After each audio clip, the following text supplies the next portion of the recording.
in the heart of Birmingham at the Vox Conference Centre at the NEC Complex for the inaugural Midlands Economic Summit. And joining me now is Professor David Greenwood from the University of Warwick. A very good morning, David. Good morning. Thanks for coming along. It was an interesting keynote speech that you gave earlier on. But we're here, 400 titans of business.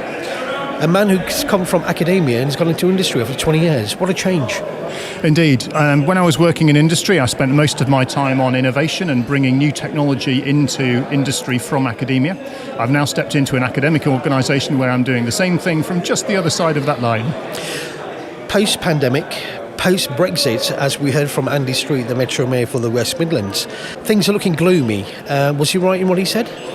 I wouldn't say things are looking gloomy, but there are some things that we need to be careful of. The West Midlands got a fantastic manufacturing industry, and it's heavily based in sectors like automotive and aerospace and food and drink, which are going through some very big changes. As long as we do the right things to help our industry follow those changes or stay ahead of them, everything's going to be great. If, on the other hand, we allow ourselves to fall behind those trends, then we will have some problems in some of our sectors. We often hear about the Northern powerhouse. How big is the West Midlands powerhouse? If I'm honest, I look at the UK. We need to think of ourselves as competing internationally. Within the UK, we've got some amazing clusters, and the Midlands is definitely a strong cluster around automotive, around aerospace, and around some of the high-tech manufacturing industries. And that nucleus is something we can certainly invest in.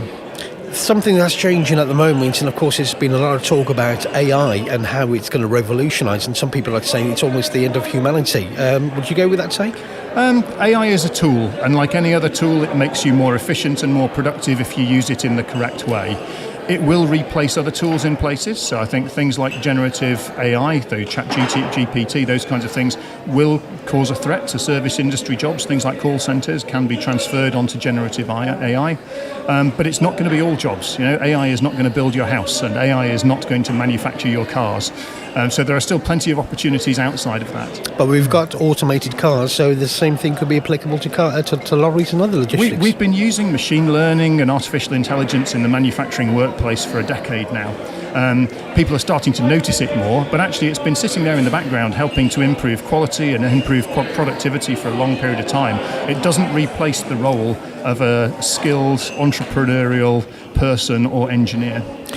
You seem like a man who listens to podcasts and maybe an avid radio listener. How big a part do you think radio plays, or the radio industry here in the UK? I mean, obviously we saw the amount of messages that were being relayed. I'm here today on behalf of Business Events Radio, working with Linda, of course, who we'll come on to. Are you an avid radio listener? I would say we need every channel of communication we can get. If we talk about the audience we need to reach with these messages about change and the need to respond to that, it's about getting to every demographic through every possible medium.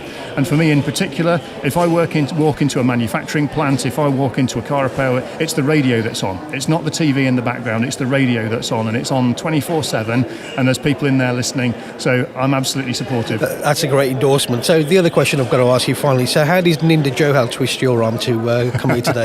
He's a very persuasive gentleman, isn't he? What's the secret behind his success? I don't think I'd even like to guess. I mean, the amount of energy and the dedication that he brings to this cause is just exemplary. I think people are just drawn in.